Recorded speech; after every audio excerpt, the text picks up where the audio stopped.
Bonjour à tous.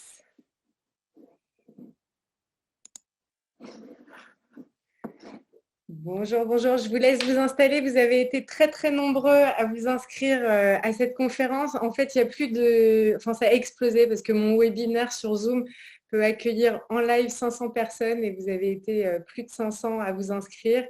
Sachant que ceux qui ne pourront pas voir cette masterclass en live recevront un lien. De toute façon, vous recevrez tous un lien pour visionner le replay. Donc, pas de panique parce que je reçois beaucoup de messages là depuis ce matin de «Ah, j'ai pas pu m'inscrire, c'est trop tard» et tout ça. Si vous vous êtes inscrit, vous recevrez le replay, ne vous inquiétez pas. Vous êtes déjà nombreux à arriver. Je nous laisse quelques temps justement pour que tout le monde s'installe. Moi, je me suis fait une tisane. Faites-en de même, installez-vous confortablement, mettez-vous au calme parce qu'on va passer 1 heure ensemble et je me réjouis de cette heure avec vous pour parler d'hypersensibilité. Je bois ma tisane. Hop, je vais lancer l'enregistrement est lancé. Très très bien, c'est super.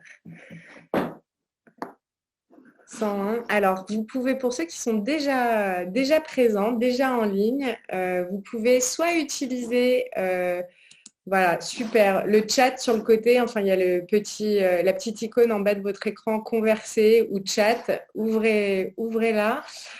Pour envoyer des messages. Voilà.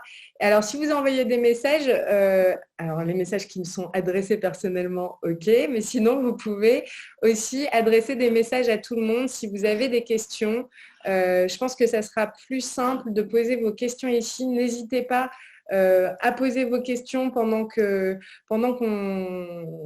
j'aborde différents points. Comme ça, je garderai un temps à la fin de cette présentation pour répondre à certaines de vos questions.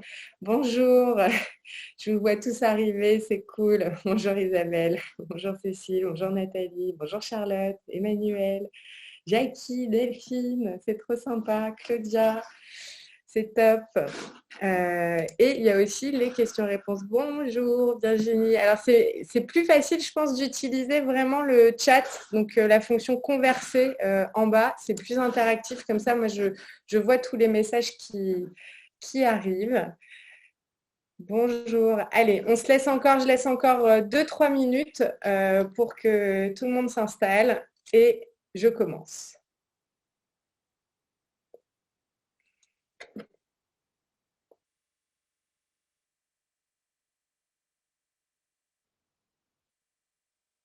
C'est sympa, il y a mes copines qui m'envoient des messages sur mon téléphone. C'est-à-dire que même les copines qui connaissent mon discours depuis je ne sais combien d'années viennent regarder cette conférence. J'adore, c'est trop chouette. Bonjour à tous les hypersensibles. Mais oui, parce qu'on a les hypersensibles. Forcément, si vous êtes là, c'est que soit vous savez déjà que vous êtes hypersensible, soit vous vous posez des questions, soit vous avez dans votre entourage, que ce soit un conjoint, des amis ou des enfants ou des parents hypersensibles. Pourquoi toutes? Mais non, tous aussi.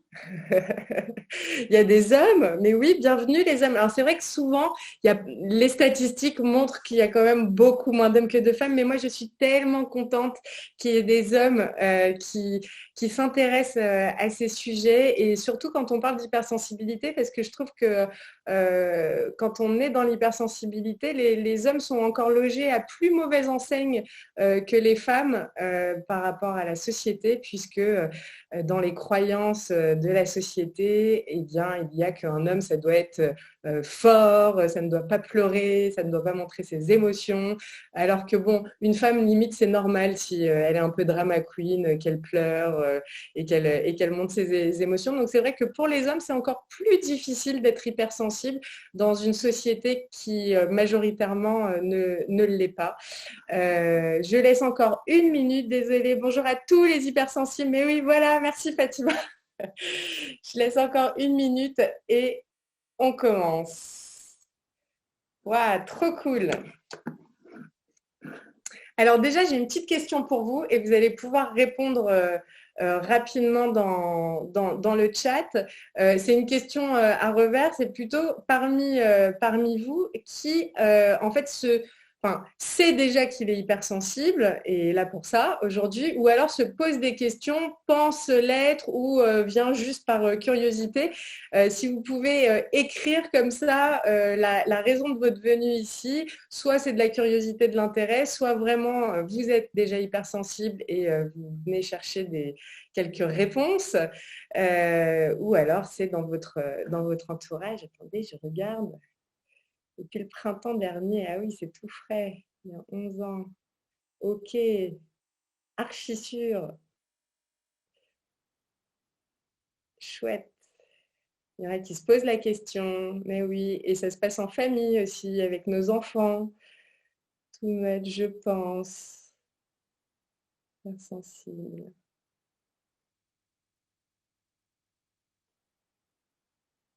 Super, merci pour vos réponses.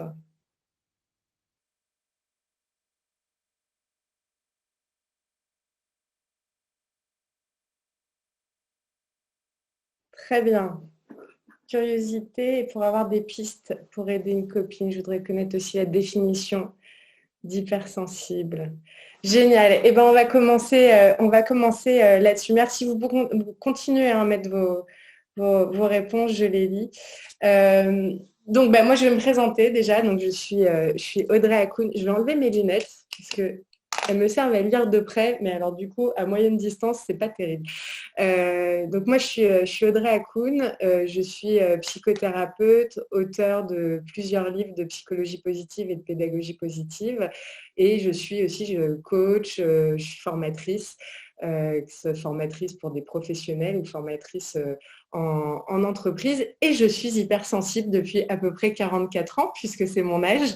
Et cette hypersensibilité, eh bien forcément, je ne l'ai pas toujours su.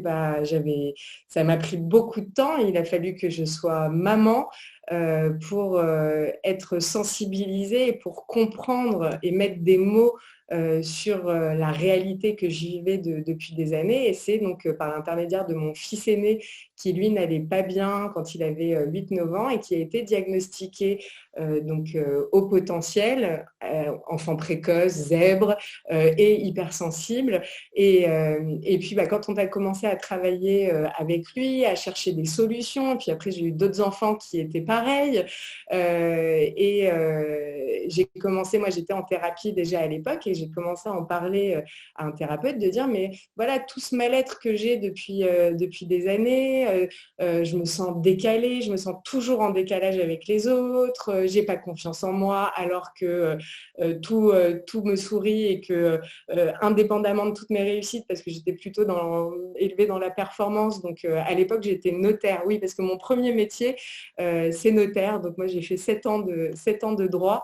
J'ai eu mon diplôme, j'ai commencé à travailler, et je sentais que malgré mes réussites, malgré ce que les gens pouvaient dire de moi, de dire ah mais t'es super, mais t'es génial, et puis t'es adorable, et t'es ceci, et t'es cela, et voilà, et bien moi à l'intérieur, je n'avais pas confiance en moi, j'avais une estime de moi mais vraiment dans les chaussettes.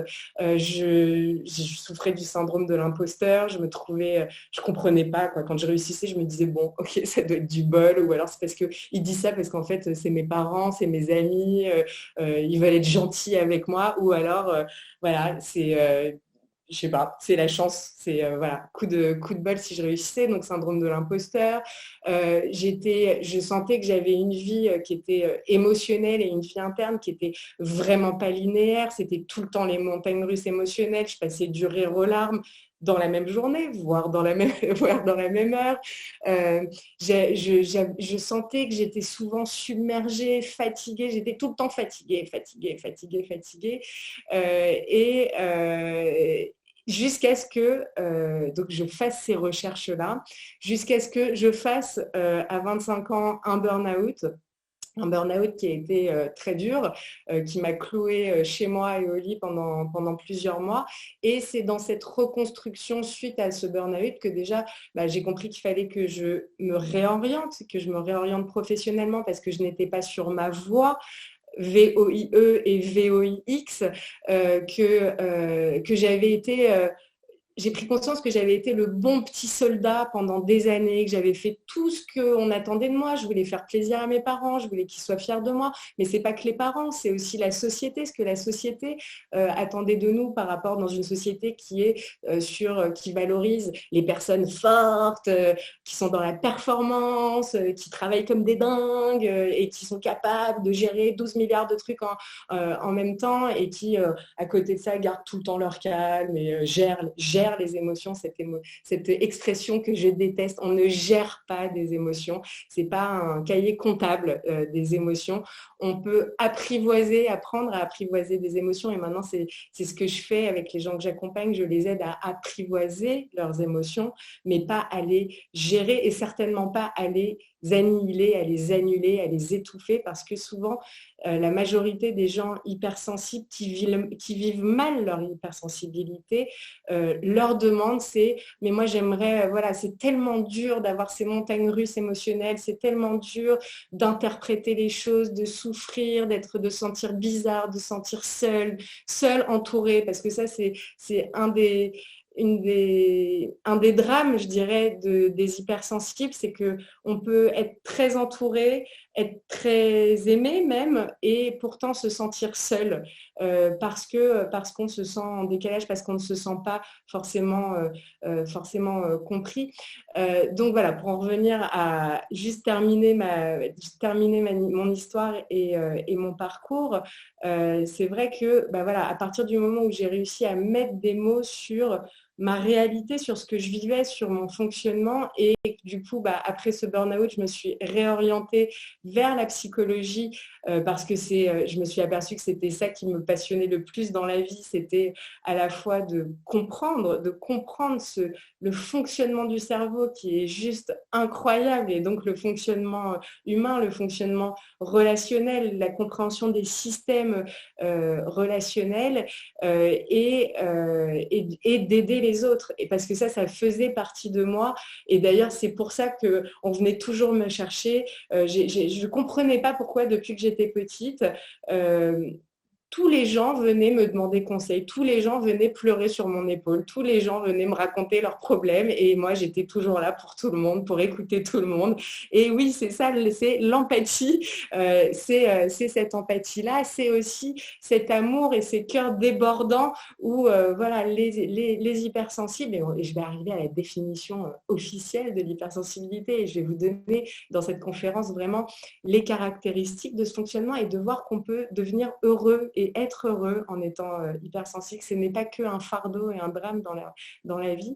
Et donc, à cette époque-là, j'ai compris aussi que finalement, ce fonctionnement-là et cette sensibilité que j'avais me permettaient d'être un très bon conseiller, me permettait d'être à l'écoute des autres, me permettait d'aider les autres et de contribuer à soulager les autres, à les aider, à leur donner mon amour, à leur donner de la bienveillance. Et donc, c'est comme ça que quand j'avais 25 ans, j'ai choisi d'en faire mon métier et donc d'aller sur la voie de la psychologie. Et forcément, même si mon approche de la psychologie, c'est de la psychologie positive, je me suis intéressée et j'ai approfondi.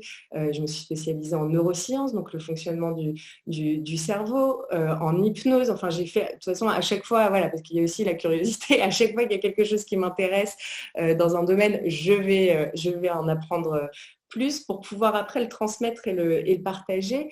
Et donc, j'ai depuis plus de 15 ans maintenant, donc oui, 17, 18 ans maintenant. Donc j'accompagne des gens, j'accompagne pas que des personnes hypersensibles, mais il est vrai que je remarque quand même que dans mon parcours, eh bien, sont venues à moi beaucoup de personnes justement avec des profils atypiques, que ce soit des hypersensibles, que ce soit des hauts potentiels intellectuels, vous les appelez comme vous voulez, surdoués, zèbres. Moi, j'aime bien les appeler des atypiques, des artistes, des gens qui ne rentrent pas forcément dans le moule, qui ne rentrent pas dans les cases, mais qui avaient tous ce dénominateur commun qui est cette haute sensibilité, cette hypersensibilité. Et cette hypersensibilité, déjà, c'est pour ceux qui le savent, et je le dis, je le répète, et je le dis aussi pour ceux qui ne le savent pas, cette hypersensibilité, ça n'est pas une maladie. ça n'est pas un dysfonctionnement, ça n'est pas un trouble, donc ça n'est pas une tare et donc ça ne peut pas être guéri. Et tant mieux, parce que ça n'est pas une maladie. C'est juste un fonctionnement particulier, un câblage particulier du cerveau à la naissance.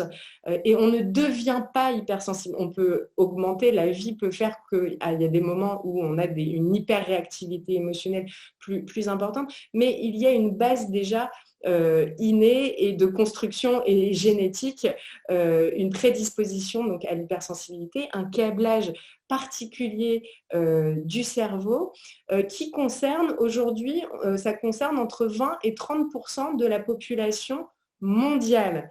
C'est à la fois énorme, donc c'est aux alentours de 25%. C'est à la fois énorme, mais c'est peu aussi, ça reste une minorité.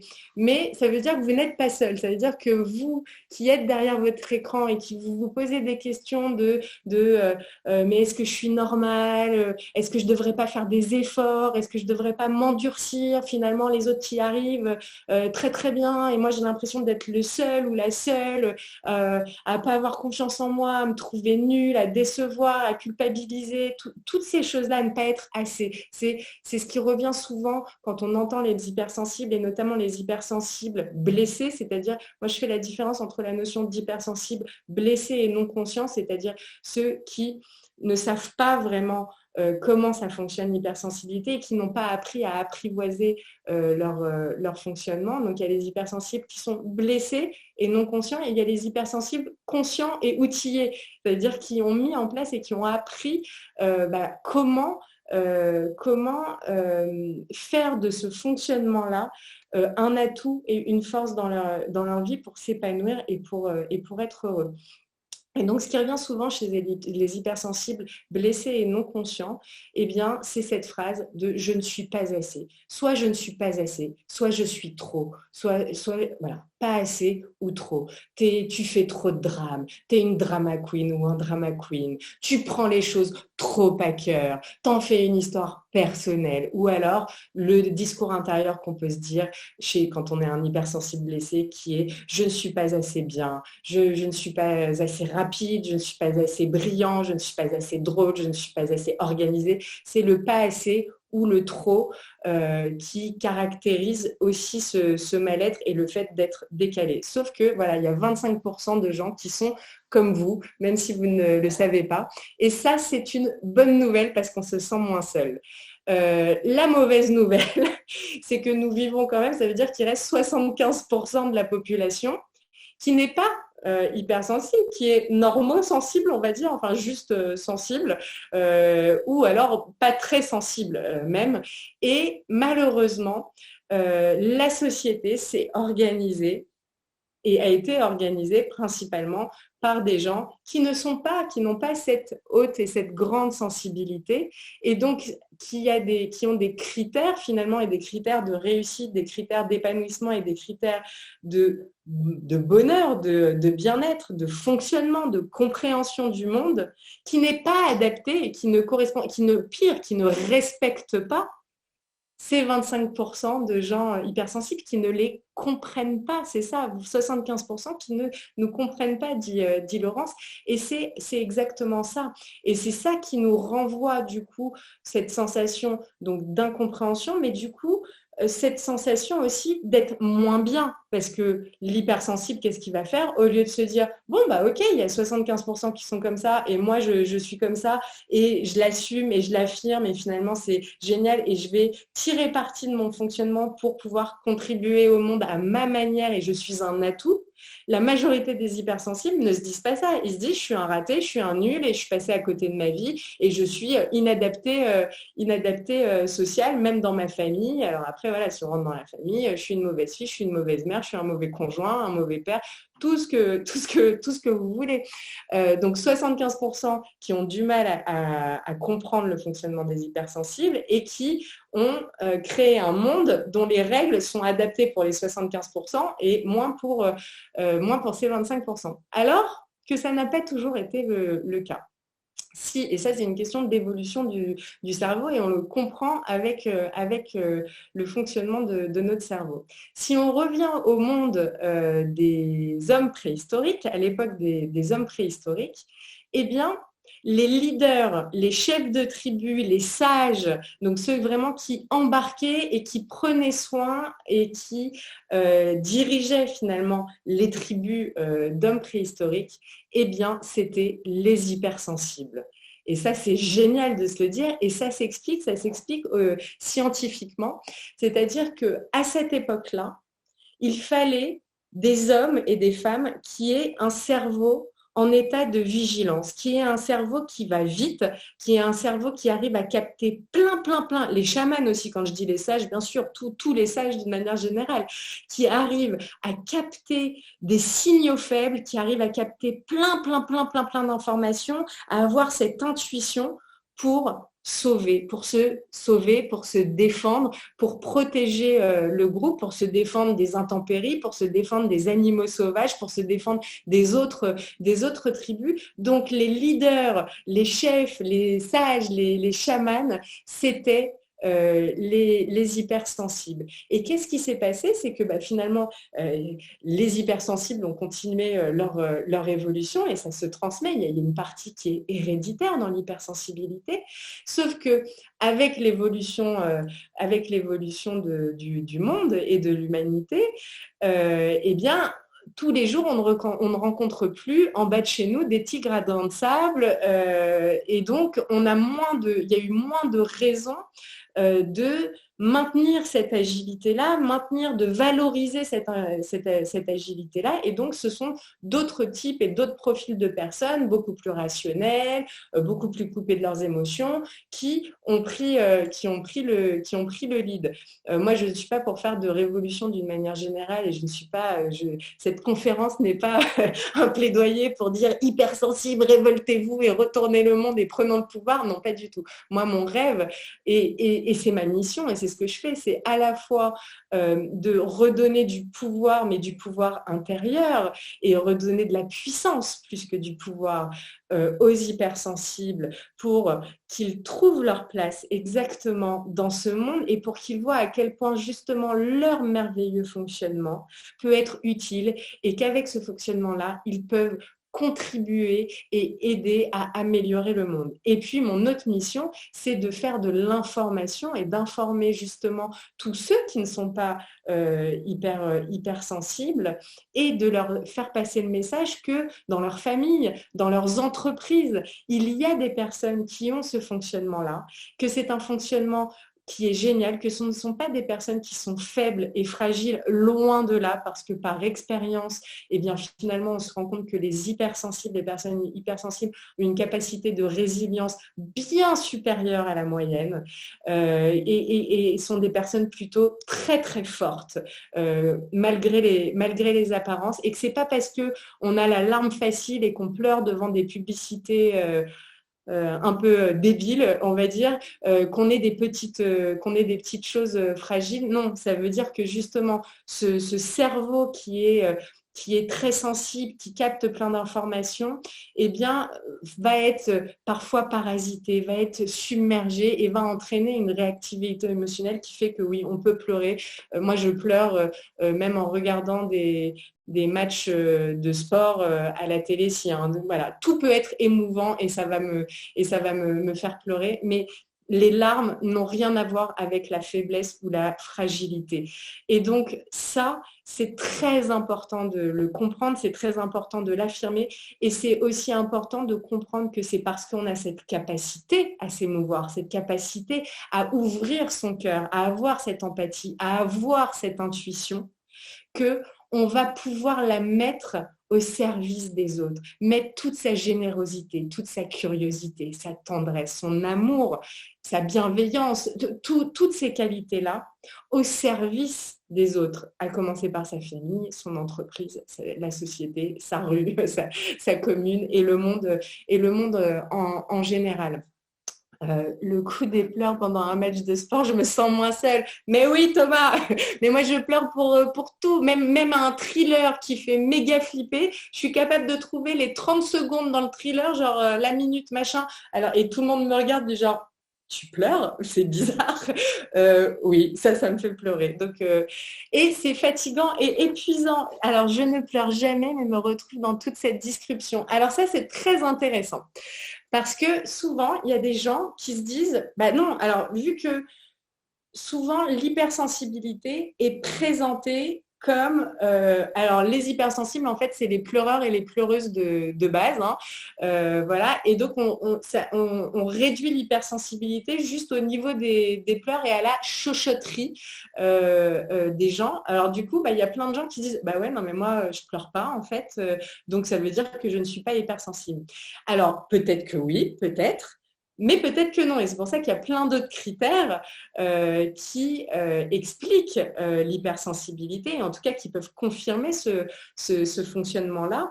Il y a des hypersensibles qui, à force de morfler, qui, à force de souffrir et à force d'être submergés, et ça démarre depuis l'enfance, dans notre cerveau, on a une fonction fusible et on est capable, alors ça s'active plus ou moins inconsciemment, hein, et d'ailleurs souvent inconsciemment, de déconnecter les fusibles et en fait de déconnecter finalement le mental du corps, et c'est ce qui fait qu'on bloque en fait les réactions émotionnelles. Ça ne veut pas dire que les émotions ne sont pas là, ça veut dire qu'elles sont peut-être piégées à l'intérieur, surtout justement si on a été élevé par des gens qui ne nous autorisaient pas à manifester et à exprimer nos émotions. Moi, je sais que les gens de ma génération, on a été beaucoup, alors moi je ne l'ai pas trop vécu moi dans ma famille, parce que dans ma famille, personne n'arrivait à apprivoiser ses émotions de toute façon, ça partait dans tous les sens. Mais de ce que j'ai vu chez mes amis ou de ce que je vois avec mes patients, eh bien c'est que notre génération, on était encore avec des parents qui, eux, étaient persuadés que voilà, il ne fallait pas montrer ses émotions, il fallait rester stoïque, froid, et il ne fallait surtout pas pleurer. Donc à force qu'on nous dise il ne faut pas pleurer, et à force d'avoir peur des conséquences si on exprime ses émotions, on peut les couper. Ça ne veut pas dire qu'on n'est pas hypersensible, ça veut dire qu'on est très très blessé, et que dans ce cas-là, il faut vraiment faire quelque chose pour être doux sur soi et pour libérer ces choses, et surtout reconnecter l'esprit au corps, de reconnecter la partie de son cerveau, le cerveau rationnel, donc le cortex, à son cerveau limbique et surtout à son corps, pour pouvoir s'installer, pour pouvoir apprivoiser son fonctionnement et surtout pour pouvoir guérir des blessures. J'adore. Alors, je fais un tout petit point commentaire parce que vous mettez beaucoup de commentaires. Ce besoin de classer les personnes, même parfois à classer dans les neuroatypiques. Qu'en penses-tu à la lumière? Ce besoin de classer les personnes, ressenti souvent par les 75%, mène parfois à classer les hypersensibles dans les neuroatypique. Oui, oui, non, mais ça, c'est pas une question du besoin de classer les personnes, là, pour le coup. Être hypersensible, le cerveau d'un hypersensible, c'est neuroatypique dans le sens où c'est un câblage qui est particulier et qui ne concerne qu'une partie de la population. Donc, forcément, je comprends ce que tu veux dire, c'est par rapport à la question de la norme. Moi, ce truc de la norme m'énerve, c'est-à-dire de dire c'est normal, c'est pas normal. Donc, ça voudrait dire que la majorité, c'est normal, et les autres, tous ceux qui ne sont pas dans la majorité, ne sont pas normaux. Ça, c'est quelque chose qui m'énerve. En revanche, si on revient à une définition vraiment littéraire, étymologique de la norme, c'est ce qui est partagé par le plus grand nombre, sans jugement là-dessus de dire bizarre ou pas bizarre. Parce que quand on dit normal, pas normal, dans la notion de normal, ça voudrait dire normal, c'est bien, c'est pas bizarre, c'est bien. Et du coup, pas normal ou en dehors de la norme, atypique, c'est pas bien, c'est bizarre. Non, la norme, c'est ce qui est partagé par le plus grand nombre. Donc, ce qui sort de la norme, ça correspond à une minorité, sans jugement, et donc ça ne veut pas dire que c'est moins bien que la norme. Ça veut juste dire que c'est différent, et c'est valable pour les hauts potentiels, donc zèbres, surdoués, encore une fois, appelez-les comme vous voulez. Tous ceux que c'est valable pour les dyslexiques, c'est valable pour les autistes, c'est valable pour tous ceux qui ne sont pas dans la norme. Voilà, c'est différent, et c'est bien l'enjeu sociétal d'aujourd'hui, c'est d'embrasser cette différence, d'accepter, d'accueillir les différences et de valoriser en fait chaque profil. Et ça, je le dis pour ceux qui sont confrontés avec des enfants qui sont dans le système scolaire, même s'il y a des progrès qui sont faits, mais qui mettent du temps à se mettre en route, il est vrai aujourd'hui que c'est encore très difficile de ne pas être dans cette norme. Et l'enjeu, c'est vraiment de valoriser chaque profil avec ses faiblesses, avec ses forces. Et on a tous des forces et des faiblesses. Je lis encore, ouh là là, vous mettez beaucoup de choses. J'adore. Est-ce qu'on peut le devenir? Ah, c'est intéressant. Peut-il y avoir un événement déclencheur? Alors, sur l'hypersensibilité, comme on l'a dit, comme c'est un câblage du cerveau à la base, il y a une partie héréditaire génétique, construction de base, montée en série.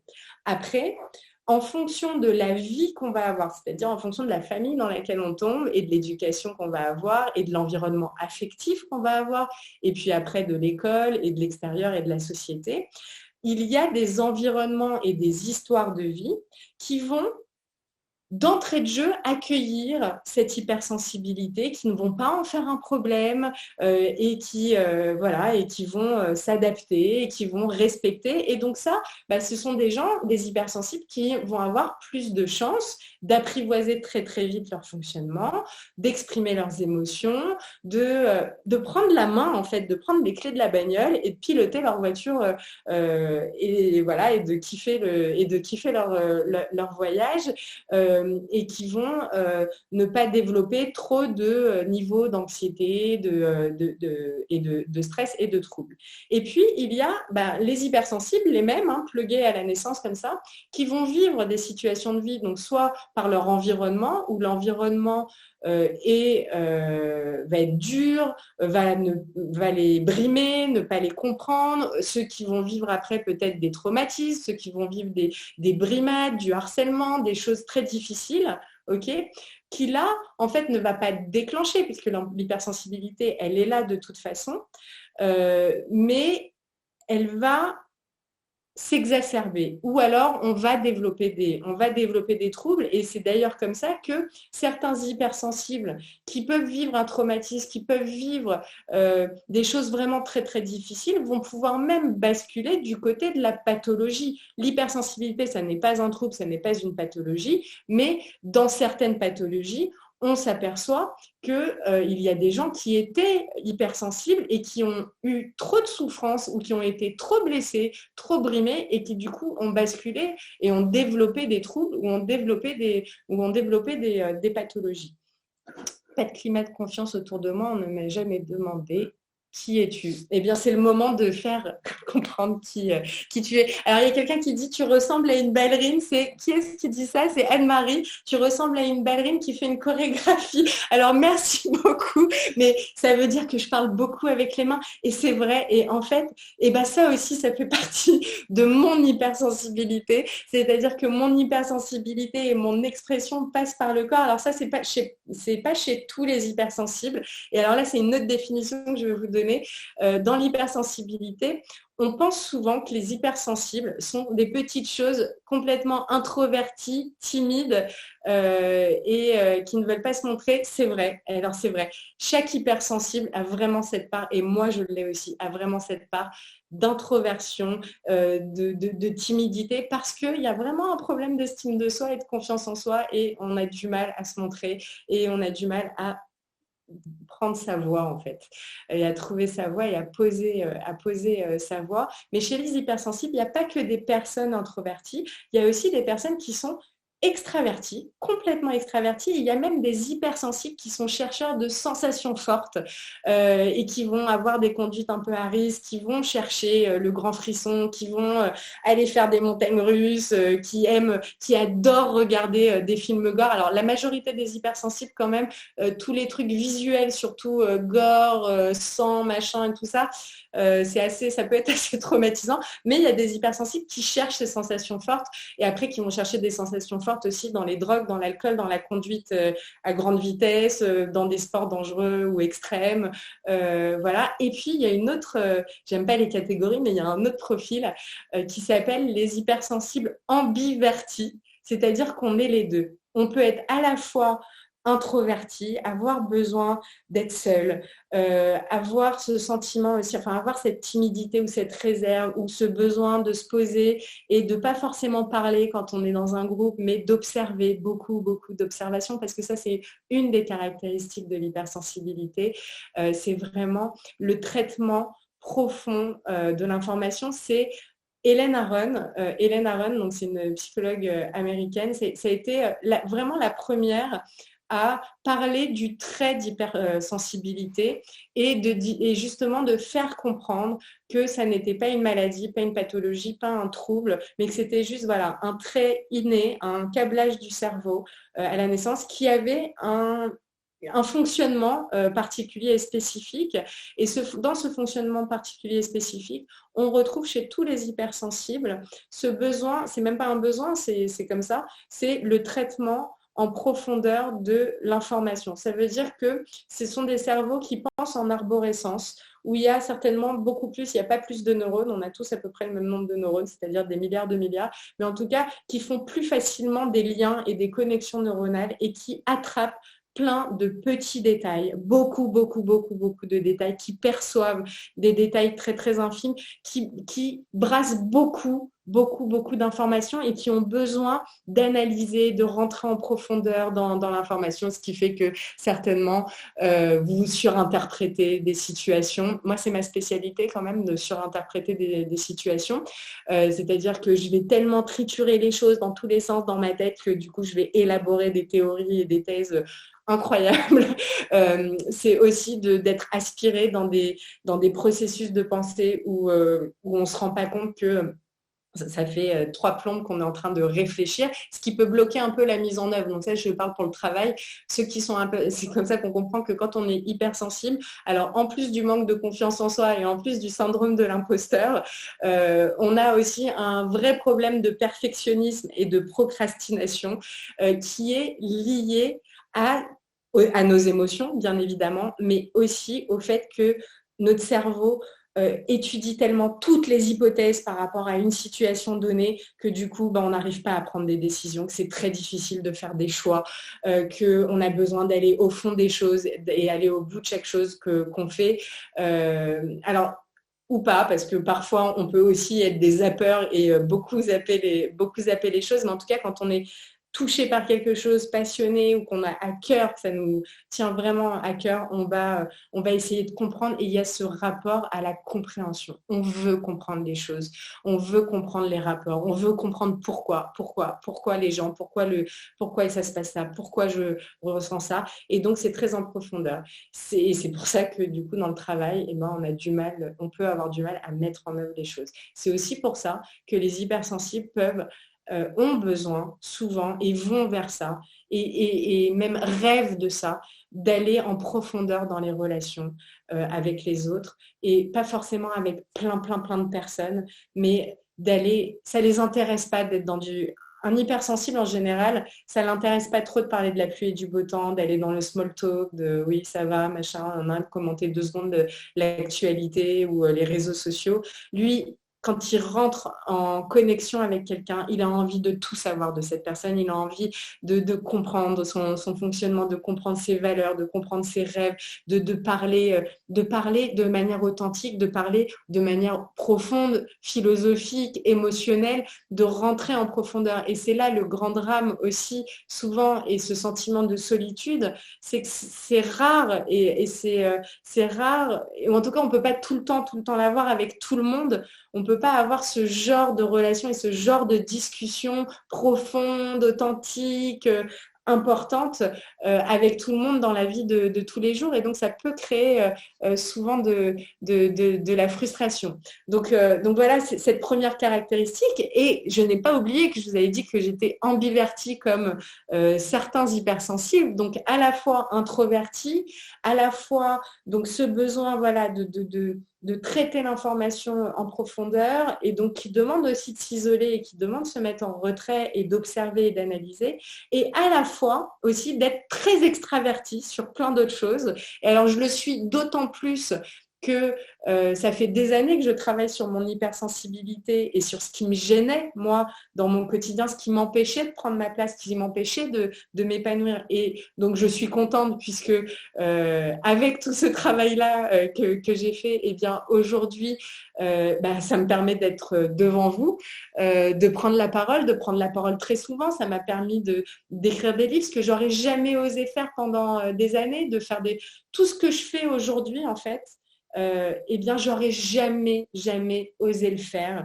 J'étais pétée de trouille avant d'aller passer des examens. Toute ma vie, ça a été comme ça, alors que je travaillais bien à l'école, que j'avais des bonnes notes et tout ça. Et malgré ça, mais j'étais décomposée de peur. Il y a même des examens où je ne suis pas allée, et il y a même des concours où je ne suis pas allée, alors que je l'aurais eu, c'est évident, puisque j'avais le niveau, parce que j'avais peur d'y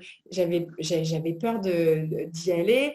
Plein de fois où j'ai pas dit ce que je pensais, plein de fois où je me suis pas affirmée, plein de fois où j'ai été dans des relations hyper toxiques, que ce soit dans le travail, dans ma vie amoureuse et même voilà, dans mes amis ou des relations toxiques avec ma famille. Et donc ça a été ma vie pendant des années, jusqu'à ce que je travaille sur moi, que je me fasse aider, que j'apprenne et que j'apprenne et que j'apprenne. Et j'ai beaucoup appris avec aussi les gens que j'ai accompagnés, que j'ai coachés, que j'ai formés. À chaque fois, ça me permet d'en apprendre encore plus sur moi. Et c'est ce qui aujourd'hui, et c'est ce que je vous expliquais tout à l'heure, dans être un hypersensible non conscient et blessé, et être un hypersensible, en fait, conscient et outillé avec des outils, c'est qu'aujourd'hui, cette part d'extraversion, elle me fait kiffer, elle me fait plaisir, parce que j'ose, en fait. J'ai toujours eu ça, mais cette partie-là, je la réprimais. Et là, aujourd'hui, moi, je suis en surkiff de vous parler, là, à vous tous, aujourd'hui. Tous les jours, j'ose faire des trucs, j'ose, voilà, des choses que je n'imaginais pas il y a quelques années. Donc voilà, on peut être ambiverti, c'est introverti, extraverti, ce qui n'empêche pas que quand on a ce fonctionnement-là d'hypersensible, eh bien, être hypersensible, c'est très fatigant. C'est même épuisant au niveau physiologique du terme et au niveau cérébral, au niveau neurologique, c'est très épuisant. Par cette première caractéristique que je vous donnais, donc le traitement en profondeur de l'information, imaginez que vous avez un réservoir, c'est comme si votre cerveau c'était un verre, ok, et que un cerveau de personne qui n'est pas hypersensible, c'est-à-dire 75% de la population en fait, on remplit de l'eau comme ça, et au fur et à mesure que l'eau se remplit, tout doucement, elle a le temps d'être traitée et d'être évacuée. Ce qui fait que le verre, en fait, n'est jamais complètement plein. Et donc, au fur et à mesure qu'on le remplit, tout doucement, ça se remplit tout doucement, ça se vide aussi au fur et à mesure, tranquillement. Tout se passe tranquillement, ok ? Un cerveau d'hypersensible, c'est comme si le verre, en fait, il y avait un gros flux en continu qui rentrait tout le temps dans le verre, et que le petit trou d'évacuation est trop petit par rapport au flux qui rentre. Ce qui fait que le cerveau, en fait, est submergé d'informations. Et d'informations, les informations, ce n'est pas que des informations rationnelles ou intellectuelles. C'est la température qui fait, c'est de sentir l'ambiance dans une pièce. Ah oui, parce que bonne nouvelle aussi, dans le fonctionnement d'hypersensible, donc j'ai une bonne nouvelle, les hypersensibles, vous, c'est-à-dire vous êtes des poulpes. Vous êtes des poulpes, pourquoi ? Parce qu'il y a une partie de notre cerveau qui s'appelle l'insula, qui est beaucoup plus développée, et c'est une partie qui nous permet, qui fait que, vous savez, les poulpes, on dit que les poulpes ont 7 cerveaux, et donc ils captent beaucoup plus d'informations, et du coup, ils ont une intuition de dingue. Et en fait, les hypersensibles ont une intuition, une empathie, et une intuition incroyable. Sauf que ils ne font pas confiance à leur intuition. Et ça, c'est bien dommage, alors que l'intuition, c'est une autre forme d'intelligence. Donc, il y a l'intelligence rationnelle, celle qui est valorisée par la majorité de la société, des études et des entreprises. Et il y a l'intelligence émotionnelle aussi, et dont, dans cette intelligence émotionnelle, on a cette intuition, donc c'est du non-visible intuition, mais ça veut dire qu'on capte des informations, mais des informations qui ne sont pas forcément visibles. Et donc, toute cette intuition, toutes ces informations qu'on capte en continu, donc le flux d'informations qui rentrent, si on ne fait rien pour agrandir le trou d'évacuation ou pour ralentir un peu le flux d'informations qui rentrent, on devient complètement fatigué à la fin de la journée, complètement submergé émotionnellement, parce que imaginez le verre, si le verre est rempli à 70%, il nous reste encore 30% pour affronter des difficultés, pour affronter les devoirs des gosses le soir, pour affronter un truc difficile qu'on doit faire et tout ça. Si votre verre est rempli à 100% tout le temps et que ça déborde, ça veut dire que vous n'avez plus d'espace du tout pour apprivoiser les émotions, pour affronter les situations difficiles, pour retrouver de l'énergie et de l'espace disponible de cerveau pour trouver des solutions, pour faire des choix. Vous n'arrivez plus à réfléchir. Et du coup, là, quand on n'arrive plus et quand on est submergé, ça crée quoi? Ça crée une hyper-réactivité émotionnelle. Et l'hyper-réactivité émotionnelle, c'est une des autres caractéristiques du fonctionnement. C'est que il ne faut pas grand-chose du coup, parce que comme on est tout le temps submergé et tout le temps saturé, pour que ça soit les montagnes russes et que ça parte dans tous les sens et qu'on ait des réactions émotionnelles très très intenses. Donc soit dans la colère, donc quand je suis en colère, je suis très en colère et je vais péter un câble parce que j'ai trop de frustration et je vais crier, je vais taper, je vais casser des choses, je vais claquer la porte et je vais me barrer. Ou alors je vais retourner la colère contre moi, ce qui est encore pire. Il vaut mieux des colères qui sortent que des colères qui sont retournées contre nous. Soit quand je vais être triste, je vais partir et là je me dis ça y est, je tombe dans la dépression et je vais rester au fond de mon lit. Alors moi, ma grande spécialité pendant très longtemps, c'était de regarder la télé éteinte, voilà. Genre, je déconnecte mon cerveau et voilà, ou alors de beaucoup pleurer, d'avoir très très peur.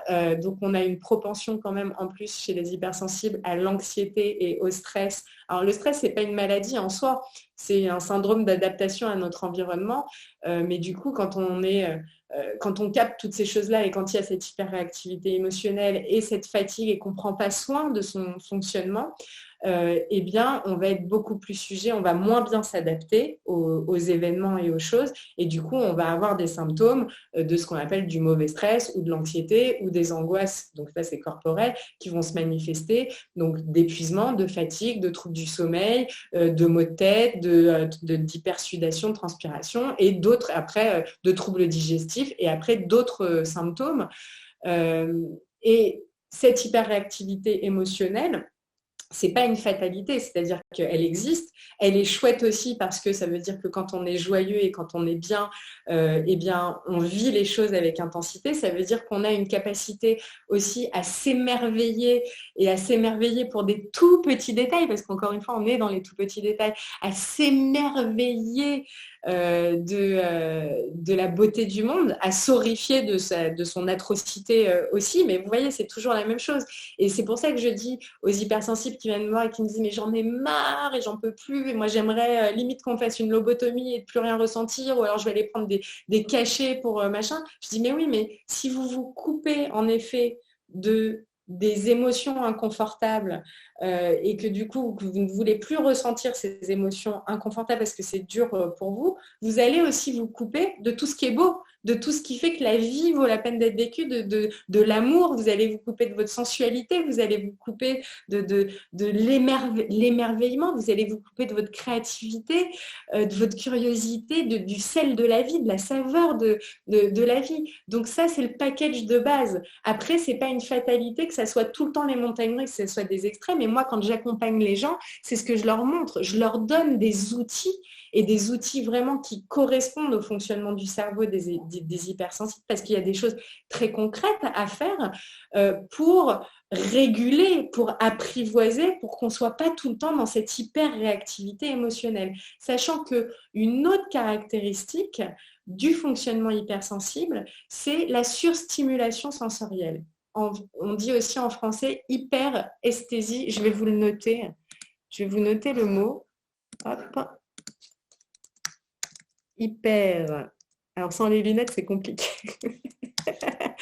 Hyperesthésie, hyperesthésie ou surstimulation sensorielle qui fait que on est aussi très sensible d'un ou plusieurs sens de nos 5 sens. Mais ça veut dire que cette hyperesthésie peut être une source de douleur, peut déclencher aussi des émotions et des réactions émotionnelles très fortes. Je m'explique. Par exemple, moi, les bruits de bouche, je pourrais, je pense, tuer quelqu'un qui est en train de manger à côté de moi et qui fait les tout petits bruits de bouche, ça me rend folle. Les tout petits bruits, d'une manière générale, me rendent dingue. Il y en a d'autres, ça va être les goûts, des dégoûts. D'autres, ça va être la luminosité, d'être très sensible aux variations de luminosité. Donc, certains, ça va être les bruits. Certains, ça va être la température. D'autres, ça va être, et ça, ceux qui ont des enfants hypersensibles, vous devez le vivre, et vous l'avez certainement vécu, le syndrome de l'étiquette qui gratte. Le syndrome de l'étiquette qui gratte, c'est que vous avez beau mettre les choses les plus douces, de choisir des choses douces à chaque fois et tout ça, on est très sensible au niveau corporel, au niveau de la peau, et c'est insupportable. Il y a des gens avec certains bruits qui peuvent vraiment avoir l'impression qu'ils ont la tête qui explose, d'avoir des maux de tête, avec la luminosité, avec des odeurs, des parfums. Moi, par exemple, ma mère, il y a certains parfums, mais ça peut la faire vomir ou sortir de la pièce, carrément quitter un dîner, parce qu'il y a une odeur qui l'indispose. Et ça, c'est horrible, parce que c'est un sujet, une source de grande incompréhension de l'entourage, et même un handicap, ça peut devenir, on peut le vivre comme un handicap social, parce que c'est vraiment pas du tout respecté, c'est même moqué, et il y a un jugement très négatif là-dessus, puisque du coup on passe pour les gros relous de service, pour les princesses au petit pois, qui font des histoires, qui font du cinéma. Arrête avec ton cinéma, oh là là, mais qu'est-ce que t'es chochotte, oh là là, mais qu'est-ce que t'es si, et machin. Alors, et chez les hommes, je vous raconte pas, les hommes qui sont hypersensibles, c'est ce que je disais en tout début, c'est encore pire pour eux, parce que c'est encore moins admis. Ce qui n'est pas forcément un compliment non plus pour les femmes, parce que du coup, ça veut dire que c'est normal que les femmes soient toutes drama queen et hypersensibles, donc ça, c'est pas très gentil non plus. Pour les femmes, c'est pas très gentil. C'est pas gentil pour les hommes non plus. Et donc ça, c'est une vraie injustice pour le coup qui est liée à une incompréhension, et c'est quelque chose dont il faut être vraiment conscient pour pouvoir du coup adapter à la fois son environnement, moi j'ai des gens par exemple qui mettent des casques anti-bruit et ça leur change la vie. Donc passer le cap de dire ah mais je vais être ridicule si je mets un casque anti-bruit et que vont dire les autres, mais en fait on s'en fout de ce que pensent les autres et de ce que vont dire les autres à partir du moment où vous, ça vous sauve la vie, ça vous sauve votre journée, c'est-à-dire qu'à la fin de la journée vous allez être moins fatigué, vous serez plus productif au travail, vous allez moins vous énerver et vous allez être mieux. Peut-on être hypersensible mais pas j'imagine zèbre surdoué au potentiel? Oui, on peut être hypersensible et pas forcément au potentiel. Je lis souvent qu'on peut être au potentiel et pas hypersensible. Alors ça, je ne suis pas du tout d'accord avec ça. Moi, je pense, et c'est mon expérience depuis plus de 17 ans, que les hauts potentiels sont de toute façon à la base hypersensibles. En revanche, il y a des hauts potentiels qui ont bloqué justement la connexion entre leur tête, leur mental, leur rationnel et leurs émotions pour pas trop souffrir, mais ça ne veut pas dire qu'ils ne souffrent pas différemment et que ça ne se répercute pas différemment, mais en tout cas si on est au potentiel, c'est qu'on a une base c'est qu'on a un cerveau hyper sensible. Petite question, c'est quoi zèbre? Zèbre, en fait, c'est l'appellation pour les surdoués et les hauts potentiels.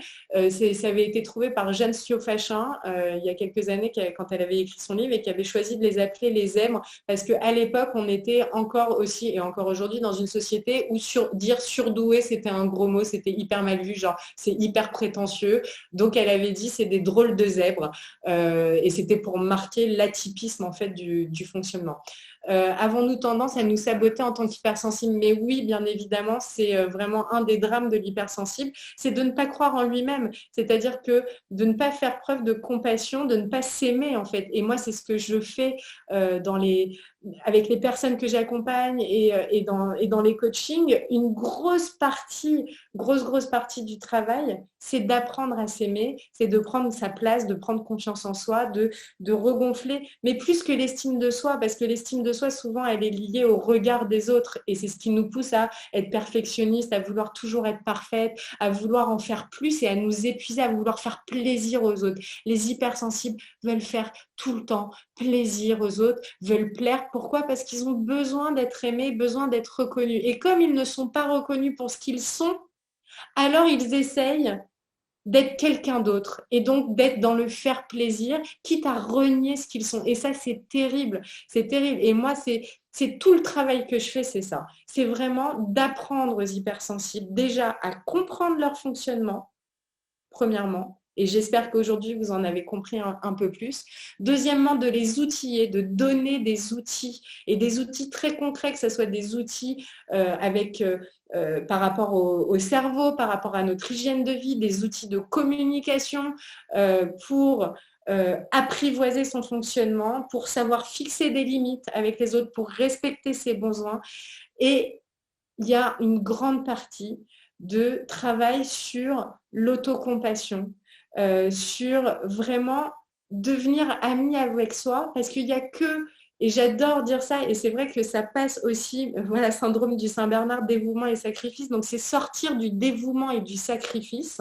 Ça ne veut pas dire qu'on ne va plus aider les autres, ça ne veut pas dire qu'on va devenir des grands monstres égoïstes, mais ça veut dire qu'en prenant soin de soi, en se respectant et en respectant notre cerveau, notre fonctionnement, et donc en posant des limites, ça permet d'enlever les barrières. Et quand on enlève les barrières, alors tout est possible. Ça veut dire que dans votre famille, vous allez prendre votre place. Vous allez vous faire respecter, vous allez prendre confiance en vous. Ça veut dire que ça va changer la relation avec vos enfants. Ça veut dire que dans votre vie professionnelle, vous allez exploser professionnellement parce que jusqu'à présent, vous mettiez des barrières et des barrières et des barrières sur tout et vous n'osiez pas. Ça veut dire que ça va changer votre relation aussi amoureuse, que vous soyez en couple déjà.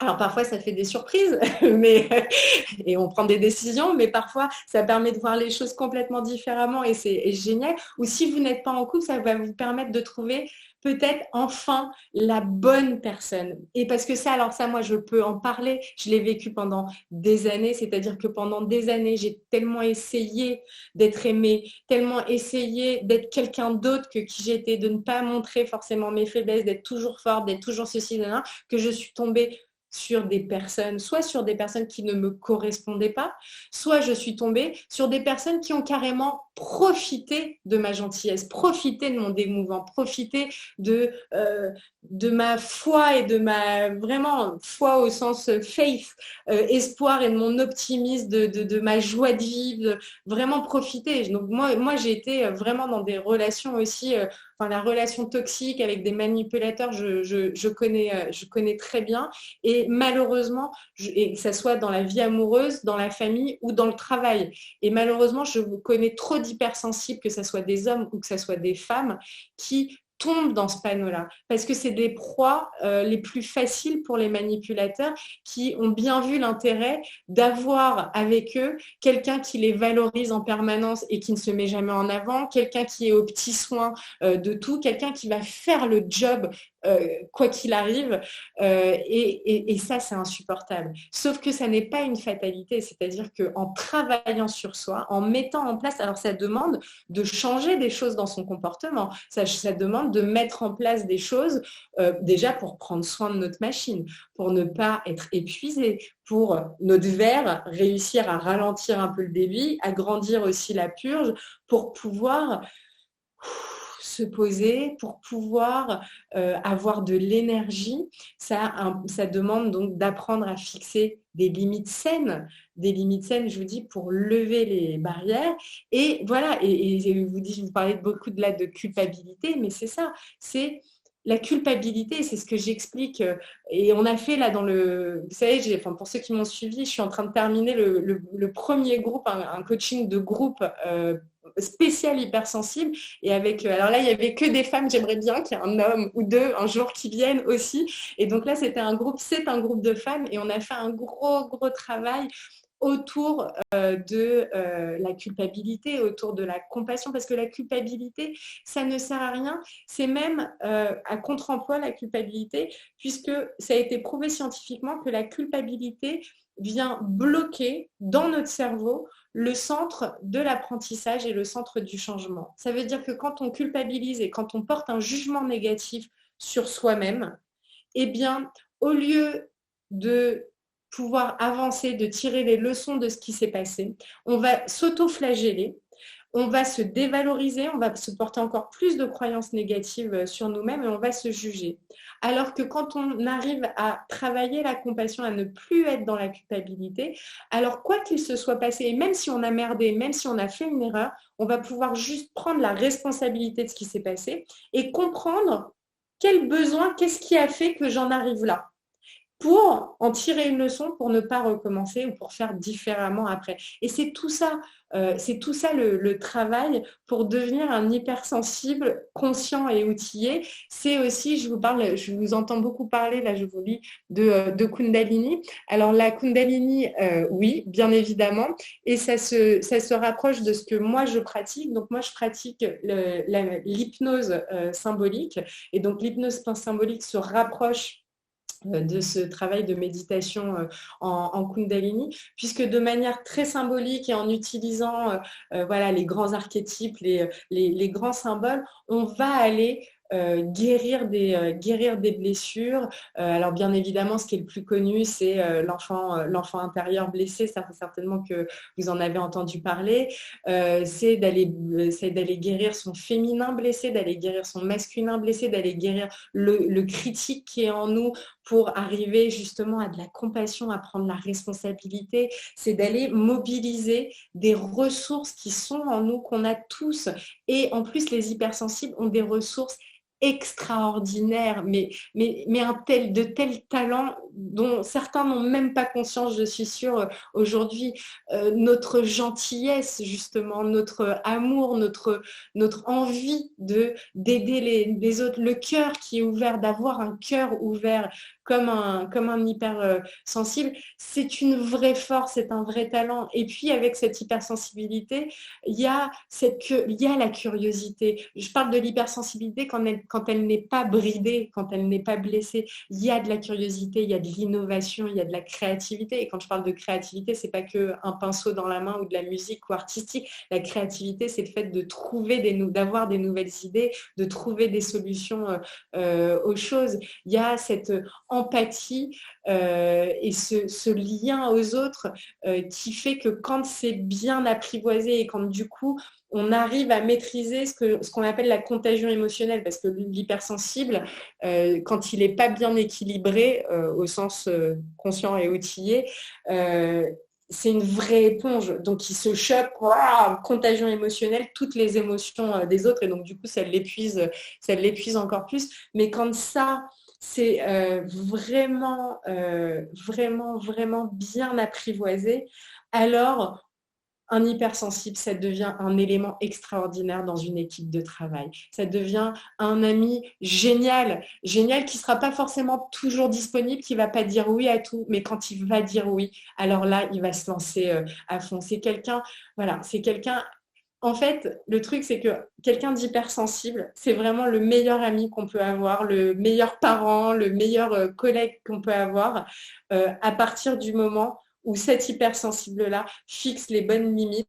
Donc, je vous vois là dire écouter ses besoins, apprendre à bien fixe ses bonnes limites pour ne pas se faire piétiner comme un paillasson et qu'on ne profite pas de lui. Parce que dans ce cas-là, eh ben, l'hypersensible, qu'est-ce qui va se passer? Pendant des années, ça va marcher et ça va fonctionner. Il va continuer comme ça en croyant que c'est comme ça qu'au bout d'un moment, ça va lui donner sa valeur. Sauf que à force de faire ça, il va s'assécher de l'intérieur, s'étioler, se faner, voilà, jusqu'à perdre vraiment sa belle énergie. Et je vous voyais parler d'énergie d'énergie.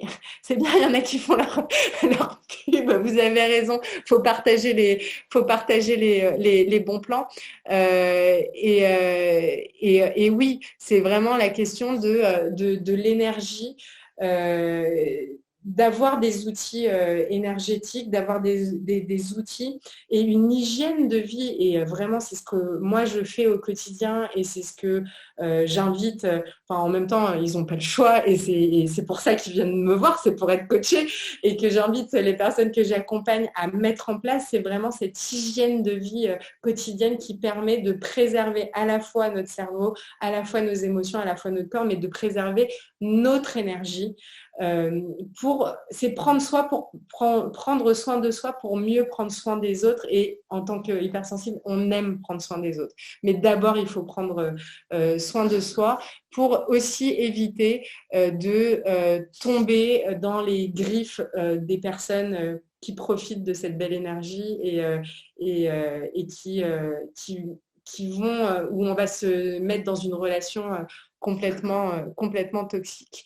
Alors, je vois vos messages. On arrive à la fin de cette conférence. Est-ce que vous avez encore quelques questions?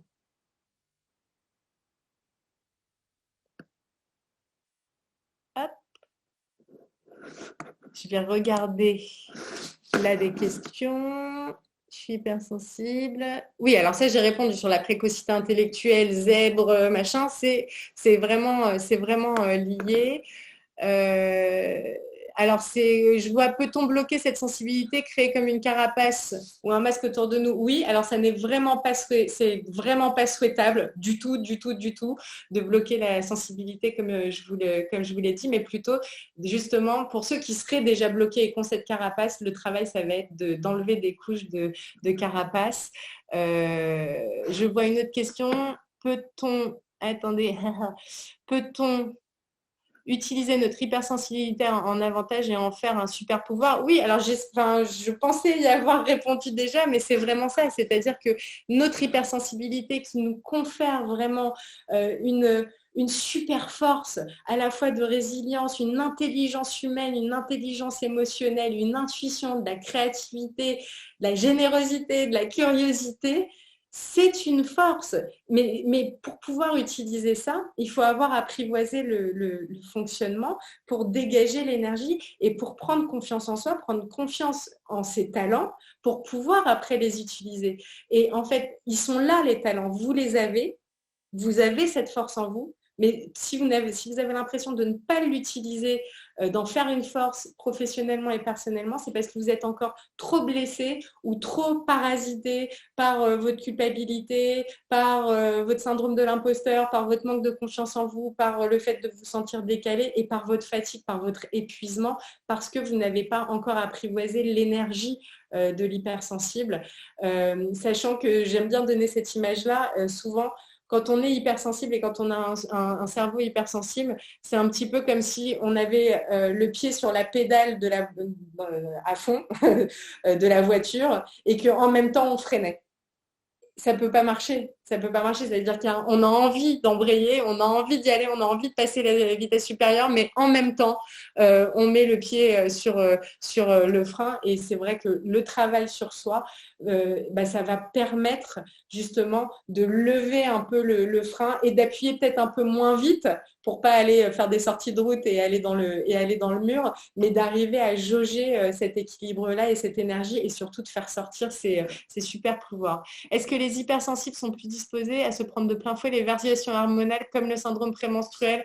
Alors oui, c'est en cours d'études, mais de toute façon, les hypersensibles sont beaucoup plus sensibles à tout, sont beaucoup plus sensibles aux médicaments, aux substances, à la drogue, à l'alcool aussi, même s'il y a beaucoup d'hypersensibles qui utilisent ça, justement, drogue, alcool, substances, médicaments, justement pour se déconnecter un petit peu de leurs émotions et d'eux-mêmes, et donc sont sensibles aussi aux variations de lumière, sont sensibles au cycle lunaire, et c'est-à-dire avec des syndromes prémenstruels qui peuvent être bien plus carabinés que chez d'autres. Donc oui.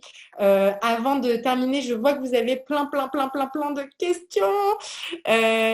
Comment accompagner au mieux nos enfants hypersensibles pour les aider au mieux? Eh bien déjà, si vous-même vous êtes hypersensible, c'est en travaillant sur vous, en comprenant votre fonctionnement, en allant soigner vos blessures, si besoin, en vous faisant accompagner, parce que en fait, ce qui est valable pour un enfant et l'enfant que vous étiez, c'est valable pour un adulte, c'est valable pour les hypersensibles. C'est juste, il y a des petites adaptations entre école et entreprise, mais finalement, il se passe exactement la même chose à l'école, malheureusement, que dans les entreprises.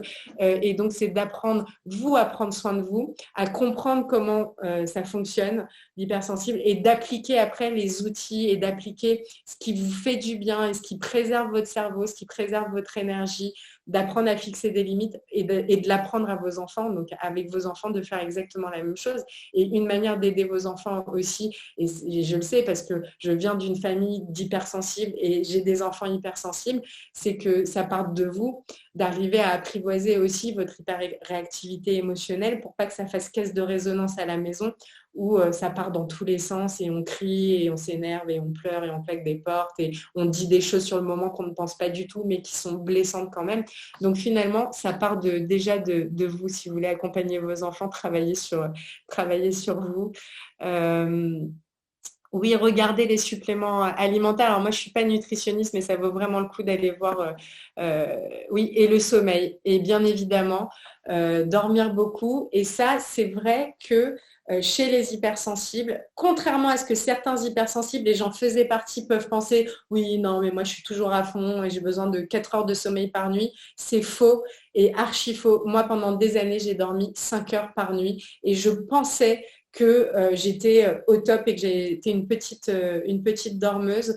Un cerveau d'hypersensible a besoin vraiment de dormir. Alors après, il y a des petits et des gros dormeurs, mais minimum 7 heures de sommeil. Minimum, c'est le minimum pour pouvoir bien fonctionner et déjà protéger son cerveau hypersensible.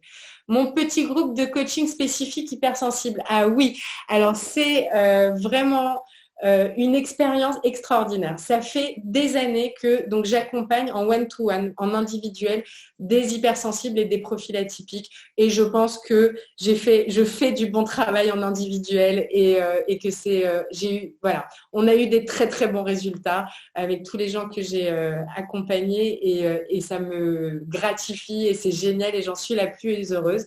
Je ne l'avais jamais fait et j'avais jamais proposé mon accompagnement en groupe, à faire avec un groupe et à créer un groupe qui se voit comme ça toutes les semaines, pendant 12 semaines. Et c'est ce que j'ai proposé donc au mois de novembre. J'ai commencé un petit groupe de 6-7 personnes où on se rejoint toutes les semaines, une fois par semaine, en live, où on a un groupe WhatsApp dédié, où il y a des messages tous les jours de soutien et tout ça. Et donc, j'ai fait la même chose, mais à une échelle de groupe, avec des échanges, avec des interactions. Et là, franchement, je suis mais genre bluffée de l'effet de groupe. En fait, je savais que ce que je disais, mes accompagnements, voilà, j'avais pas trop de doute sur le fait que ça marchait, mais là où j'ai été bluffée, c'est vraiment sur la question de la force du groupe, du fait de se sentir plus isolé, de se sentir comprise ou compris, de se sentir soutenu, que les histoires des uns viennent, on s'identifie et que la force, et chacun avance un peu à son rythme, mais du coup, il y a une émulation parce que quand on célèbre et quand on voit des progrès, quand on voit chez les uns, ça donne envie aussi de se lancer et notamment sur la question des limites. C'est vrai qu'il y en a plein qui n'osent pas mettre de limites et du coup, le fait d'avoir travaillé et de travailler en groupe et de voir que certaines disent « Ah purée, trop cool là, un truc que j'arrivais pas à faire et maintenant j'arrive à le faire et c'est grâce à vous, à vos encouragements », ça donne envie et c'est absolument génial. Donc là, le prochain groupe démarre le 2 février. Donc ça sera tous les mardis soirs pendant 12 semaines. Il reste 3-4 places, je crois. Oui, c'est ça, on est à moitié là déjà, donc il reste 3 places. Et c'est vraiment quelque chose que, enfin, je vous souhaite sincèrement de pouvoir l'expérimenter, tant c'est transformant et tant ça fait gagner. Moi, je vois aussi que ça fait gagner, mais tellement ça fait faire des bons par rapport à de l'individuel. Et ça, c'est que le groupe qui le fait. Alors, à la question, est-ce que la force du groupe, est-ce qu'en groupe, l'hypersensible arrive à s'exprimer, à trouver sa place? Alors oui, parce qu'on est entre hypersensibles. Et en fait, entre hypersensibles qui ont la même réalité et du coup la même timidité parfois, la même introversion, le même manque de confiance en soi. Et donc, il y a une compréhension, il y a une reconnaissance mutuelle qui est bienveillante, qui est enveloppante et avec beaucoup de pudeur, beaucoup d'authenticité. Et alors, il y a des larmes aussi, mais il y a beaucoup de rire aussi. Et c'est vraiment, enfin, c'est incroyable. Je, je vous dis, c'était la première fois que je le faisais en groupe. Je suis épatée de voir ce que ça donne. Et d'ailleurs, j'ai beaucoup de gratitude pour celles, les premières qui m'ont fait confiance sur ce groupe, parce que moi aussi, ça m'a appris beaucoup de choses encore sur moi. Donc, c'est génial. Alors, pour s'inscrire, ce que je vais faire, oui, le livre d'Hélène Aron, bien évidemment. Il y a plein d'autres livres. Ce que je vais faire, c'est que je vais vous envoyer un mail déjà avec des ressources bibliographiques sur les hypersensibles si vous voulez aller plus loin. Et je vous mettrai les informations sur le groupe qui démarre là le 2 février pour que vous puissiez vous inscrire. Super, et groupe suivant dans 12 semaines. Alors oui, ça, je sais pas, oui, certainement. Je pense que je peux pas faire trop de groupes en même temps parce que moi, ça me demande énormément d'énergie parce que voilà, c'est toutes les semaines. Plus il y a le groupe WhatsApp quasiment au jour le jour où j'accompagne. Où on s'accompagne au jour le jour, donc je ne peux pas être trop éparpillée. Mais oui, certainement qu'il y en aura dans un autre dans 12 semaines.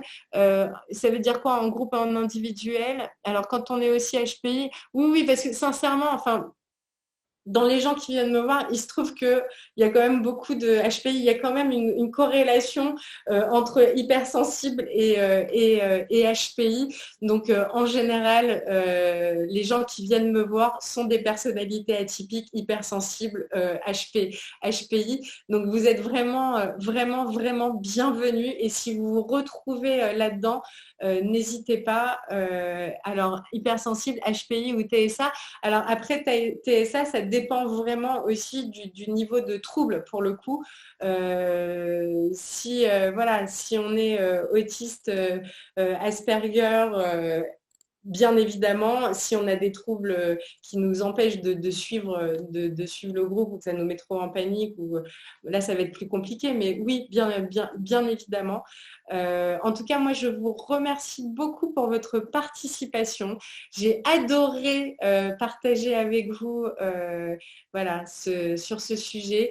Être hypersensible et heureux, bien évidemment que c'est possible, qu'on soit un homme ou une femme.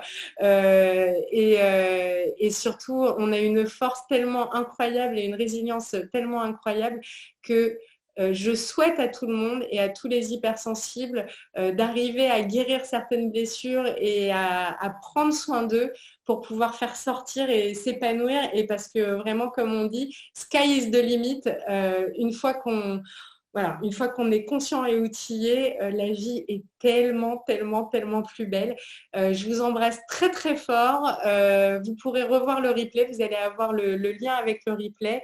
Merci beaucoup. Et moi, je pars, justement, on parle de prendre soin de soi. Moi, je pars faire une semaine, là, maintenant, tout de suite, de jeûne et randonnée. Donc, je vais aller jeûner pendant 6 jours et faire de la randonnée pour détoxifier mon corps, prendre soin de moi, me mettre au repos. Je ferai un peu d'Instagram parce que je kiffe quand même Instagram, mais ce ne sera pas vraiment du vrai travail. Je vous embrasse très fort. Passez un bon week-end. Prenez soin de vous et prenez soin de votre trésor là à l'intérieur de vous. Bye bye. Salut. Bye. Merci pour vos messages. C'est trop mignon. Merci beaucoup. J'adore. Salut. Au revoir. Bye. Ah, vous êtes trop mignons. Mais en plus, il y a même mes meilleures copines qui sont là. Merci Virginie, merci Cande, merci Davina, merci tout le monde. Oh là là, vous êtes trop mignons. Trop, trop mignon. À bientôt. Merci les garçons. Merci. Non, je fais un merci spécial aux hommes quand même. Parce que je ne sais pas pourquoi les hommes n'osent pas venir dans les trucs de développement personnel, du côté de la psychologie. Mais on a besoin de vous, les hommes, et on a aussi besoin des hommes hypersensibles. Moi, je pense que c'est voilà, les hommes hypersensibles, s'ils osaient plus se montrer, s'affirmer, montrer à quel point ils sont utiles, le monde tournerait beaucoup mieux.